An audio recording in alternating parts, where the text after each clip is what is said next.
너는 보배롭고 존귀한 자 주님 앞에 기쁨이라. 너는 보배롭고 존귀한 자 주의 사랑을 받은 자라. 우리 서로를 축복해볼게요. 축복해요. 너를 통해 주의 큰일 이루시리. 축복해요. 너를 통해 주님 영광 받으시리. 아멘. 우리 다시 한번 이 찬양 부르면서 하나님 앞에 보배롭고 존귀한 자, 너는 보배롭고 존귀한 자 주님 앞에 기쁨이라.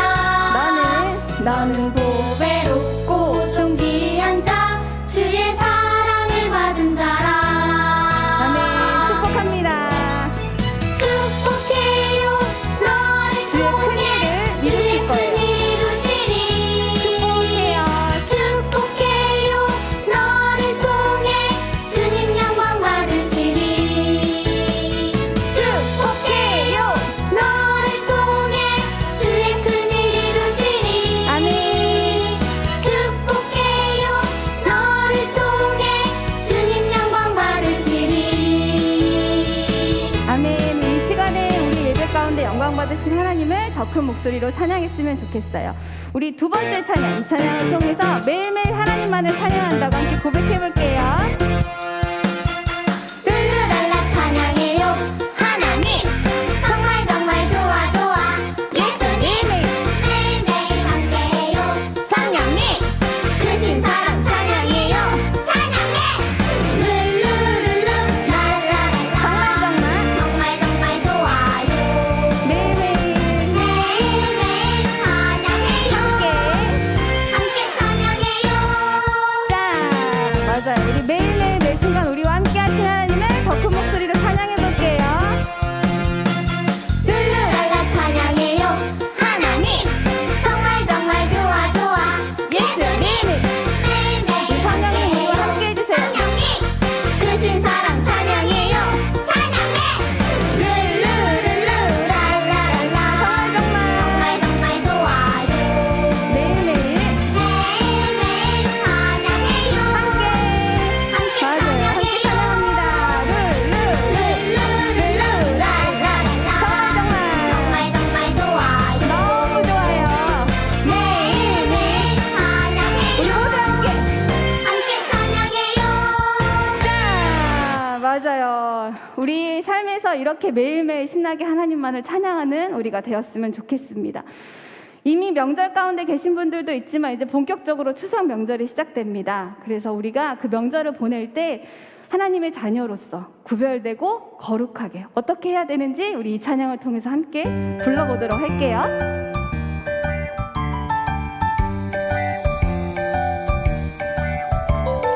예수님을 마음에 모신 우리들 말 한마디 교정까지 달라져야죠. 성령 충만 바른 믿음 착한 행실로 예수님의 향기를 온 세상 가득히. 아멘. 우리 찬양의 가사처럼 이렇게 해봐요. 예수님을 마음에 모신 우리들 말 한마디 교정까지 달라져야죠. 성령 충만 바른 믿음 착한 행실로 예수님의 향기를 온 세상 가득히. 아멘. 우리 예수님의 향기가 가득한 추석 연휴가 되었으면 좋겠습니다.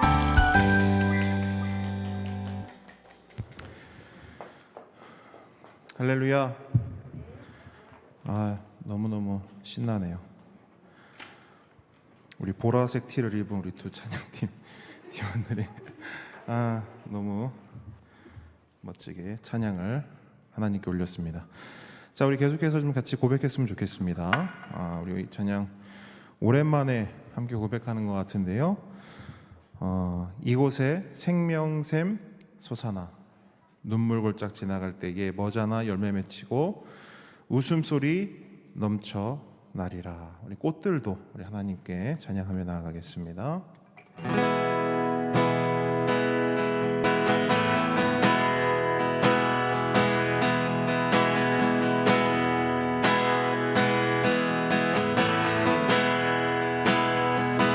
이곳에 생명샘 솟아나 눈물 골짝 지나갈 때에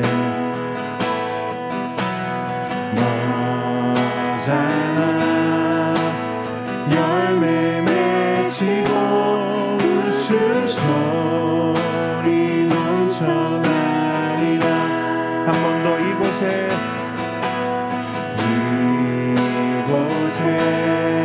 생명샘 솟아나 눈물 골짝 지나갈 때에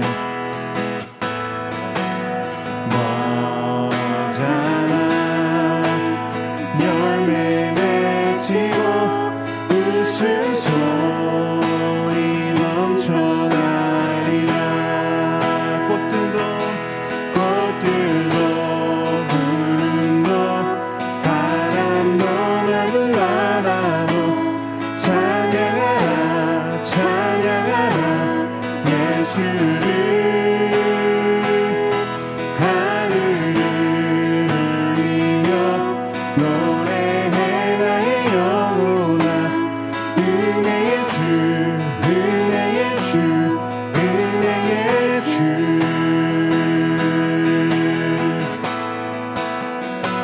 그날에 하늘이 열리고 모든 이가 보게 되리라. 마침내 꽃들이 피고 영광의 주가 오시리라. 한 번 더 그날에 하늘이 열리고 그날에 하늘이 열리고 모든 이가 보게 되리라. 아멘.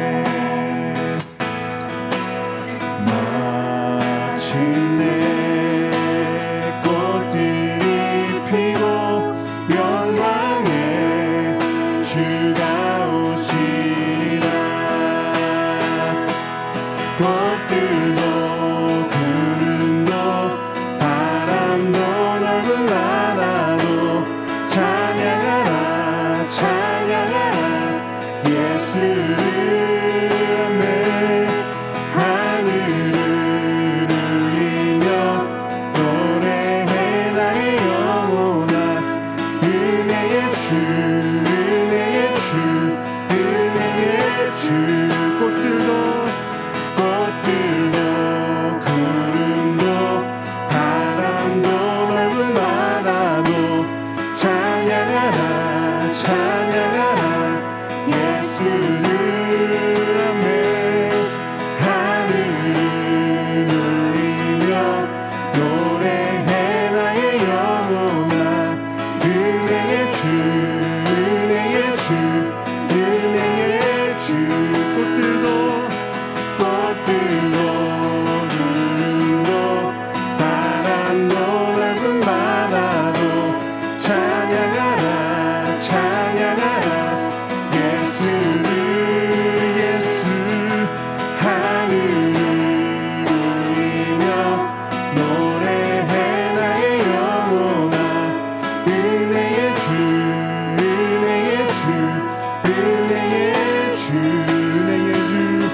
은혜의 주 은혜의 주 은혜의 주 은혜의 주 은혜의 주 은혜의 주 은혜의 주. 아멘. 아멘. 우리 주님 하늘문 열릴 때 우리를 향해 두 팔 벌리고 우리 가운데 오실 줄 믿습니다. 아멘. 아멘. 우리 찬양 한 번 더 고백하겠습니다. 우리 지난주에도 고백했는데요. 큰 길을 만드시는 줄 함께 고백하며 나아갑니다.